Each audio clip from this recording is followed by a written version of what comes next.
Imaginez un match de foot. Les rouges contre les verts. Vous êtes attaquant pour l'équipe des verts et malheureusement, votre équipe se fait détruire 5-0. Vous êtes dégoûté. À la fin du match, vous sortez du terrain et vous voyez vos deux coachs au loin. Vous arrivez à proximité du premier et il vous dit « Oh, t'as vraiment été mauvais sur ce match. » Mauvais? Ça veut dire quoi mauvais? Qu'est-ce qu'il veut lui? Il est sérieux? Enfin bon. Vous passez ensuite devant le deuxième coach qui lui vous dit « 3 fois tu étais devant les cages et tu as préféré garder la balle plutôt que de faire une passe décisive. Tu as raté 5 réceptions et après la minute 80, je ne t'ai plus vu accélérer une seule fois. » Bon, là, j'avoue, il a raison, c'est intéressant. Je sais ce que je vais pouvoir travailler à l'entraînement la semaine prochaine. Eh ben, figurez-vous que la différence entre ces deux coachs, c'est précisément ce qui va nous intéresser dans cette vidéo. On a d'un côté un coach qui évalue et de l'autre côté un coach qui observe. Et ça va nous apprendre un tas de trucs super intéressants pour notre vie de tous les jours, pour apprendre à créer du conflit ou non.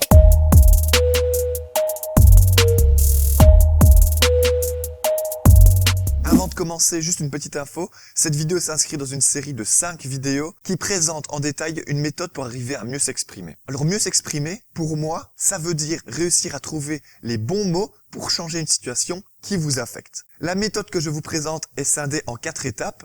Formuler une observation, nommer le sentiment, préciser le besoin et faire une demande. Vous l'aurez sûrement compris, cette première vidéo parle de la première étape, mais pour une meilleure compréhension de l'ensemble, je vous invite vraiment à aller regarder la première vidéo qui s'affiche quelque part ici ou en description de la vidéo. Et tout de suite, on est parti pour cette vidéo qui sera divisée en 4 étapes.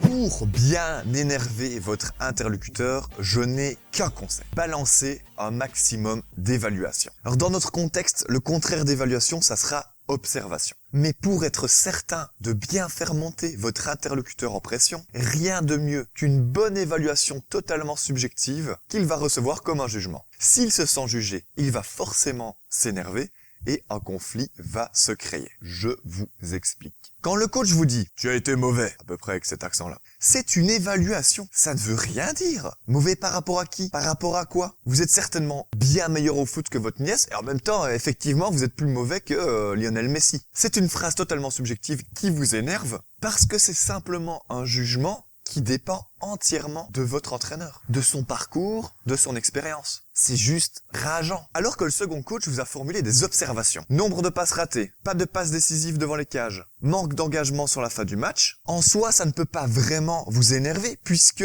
ce sont des faits, la pure vérité. Et donc, c'est absolument indéniable. Un supporter attentif sur le bord du terrain aura vu exactement la même chose. La personnalité et l'expérience du coach ne changent rien à ce qu'il a observé. Mais alors du coup, c'est quoi une évaluation et c'est quoi une observation? Une observation est composée de faits précis, définis et absolument indéniables. Tout le monde peut voir la même chose. Alors que de l'autre côté, l'évaluation va dépendre de qui vous êtes, de votre culture, de votre personnalité et va certainement contenir un jugement. Il pleut. C'est un fait, tout le monde dans le village peut voir qu'il pleut, il fait moche, il fait dégueulasse, c'est une évaluation, ça dépend de votre humeur du jour. Pour prendre un autre exemple, imaginez que vous êtes un peu déçu de ce que vous avez mangé ces 3 derniers jours à la maison. Pour être certain de bien créer une bonne grosse embrouille sa mère, vous allez choisir de dire « Franchement chérie, tu sais pas cuisiner. » Ou « Tu sais chérie, depuis 3 jours, on a mangé tous les soirs des plats surgelés. J'ai un peu envie de changer. » Est-ce que vous commencez à sentir le truc ? La première phrase est totalement subjective, alors que la deuxième comporte des faits indéniables et va certainement permettre d'engager la conversation et du coup, oublier le conflit. Soirée bien relou en perspective. C'est quand même bien plus amusant de se mettre un peu sur la gueule pour passer une bonne soirée ensemble. Si vous écoutez autour de vous, vous constaterez que 95% de ce que nous disons sont des évaluations. Je ne sais pas pourquoi, mais naturellement, on est hyper fort pour créer du conflit. Écoutez plutôt ces petites phrases qu'on entend tous les jours et observez que ce sont des évaluations. Oh, elle, est moche. Il est gentil, hein? Oh, lui, il fait rien de sa vie. Mais t'es raciste? Toutes ces petites phrases sont de parfaites évaluations subjectives. D'ailleurs, notez que même les évaluations positives ne sont pas forcément des cadeaux. Si je dis à une fille « Waouh, t'es toute belle aujourd'hui », donc une évaluation et pas une observation, ça peut potentiellement faire du tort. Si ce jour-là, La fille s'était, par hasard, plus maquillée que d'habitude. Elle va en déduire qu'elle n'est belle que quand elle met beaucoup de maquillage. Inconsciemment, évidemment. Ou consciemment. Alors que moi, ce que je voulais dire, c'était... Quand tu es rentré dans la pièce en souriant de toutes tes dents, je t'ai trouvé belle et ça m'a fait plaisir de te voir. Vous voyez un peu? C'est pas vraiment la même chose. Retenez donc bien. Quand je balance à mon interlocuteur une évaluation subjective, plutôt qu'une observation factuelle, il y a de grandes chances pour qu'un conflit se crée. Évaluation égale conflit, observation égale discussion. Alors je vais vous donner 4 façons subtiles et concrètes de bien choisir vos mots pour être certain de créer du conflit. Premier conseil, utilisez au maximum l'un de ces 4 mots. Toujours, jamais, rien, tout. Écoutez plutôt ces phrases. C'est toujours toi qu'on attend. Tu ne sais rien faire de tes mains. Il ne dit jamais bonjour, hein. Ce sont bien des évaluations. Effet conflit garanti. Deuxième technique, utilisez des verbes comportant un jugement. Des verbes qui ne sont pas neutres. Comme par exemple « Mais tu traînes toute la journée dans ta chambre !»« Oh mon fils, il glande devant son ordinateur !»« Mais arrête de te plaindre !» Certains verbes, comme vous l'entendez, ne sont pas du tout objectifs. À vous du coup de choisir les bons. Troisième technique, utilisez des référents très vagues. Par exemple « Oh les réfugiés ne savent pas parler français !»« Les Parisiens sont tous bizarres !»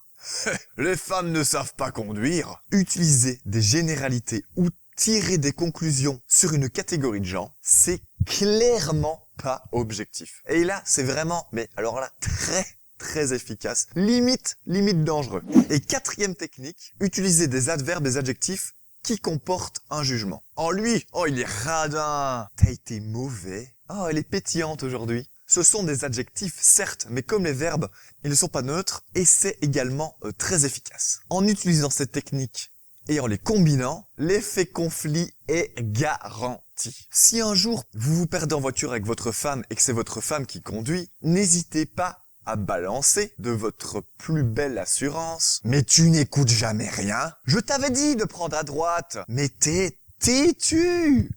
Je sais même pas pourquoi je t'ai laissé nous guider, de toute façon. T'es comme toutes les femmes, tu sais pas t'orienter. Alors là, je vous garantis que vous êtes partis pour un beau feu d'artifice.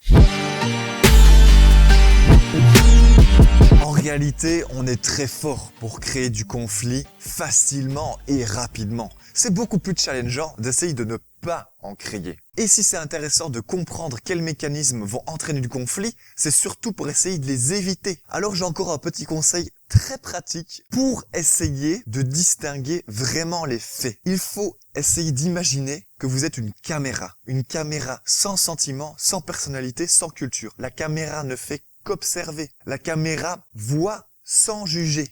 Alors la prochaine fois que vous allez aborder un sujet un peu touchy, essayez d'être une putain de caméra.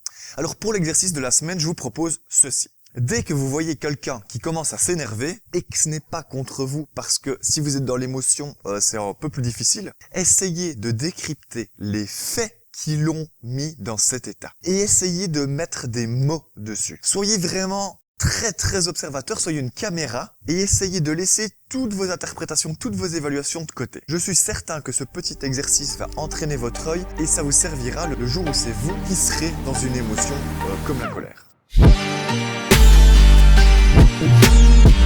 Je profite de cette conclusion pour préciser que ce n'est pas interdit d'évaluer, c'est même parfois nécessaire. Par contre, ce qui devrait être interdit, c'est de mélanger les observations et les évaluations, parce que ça fout le bazar. Donc je le répète encore une fois, il faut bien réussir à scinder les observations des évaluations. Prenons un dernier exemple pour cette vidéo. Imaginons que votre femme essaye de vous partager sur un sujet qui l'affecte au quotidien, et elle vous dit « Tu ne fais jamais rien dans la maison !» On est clairement sur une évaluation pas agréable à recevoir. Et remarquez l'utilisation des deux mots interdits « jamais » et « rien ». Si par contre elle dit « Ça fait 3 jours que tu ne m'aides pas pour débarrasser la table après le repas », là on est clairement dans une observation avec des faits et c'est entendable. Et enfin, si elle dit « Ça fait 3 jours que tu ne m'aides pas pour débarrasser la table après le repas et ça me donne l'impression que je fais tout toute seule dans la maison », le terme « me donne l'impression que » laisse bien comprendre que derrière son observation, elle ajoute une évaluation et du coup, c'est beaucoup plus facile de s'en détacher. Alors voilà, j'espère que cette vidéo va vous aider dans vos relations. à créer du conflit si vous êtes câblé différemment que moi et à créer du lien si c'est ce que vous recherchez.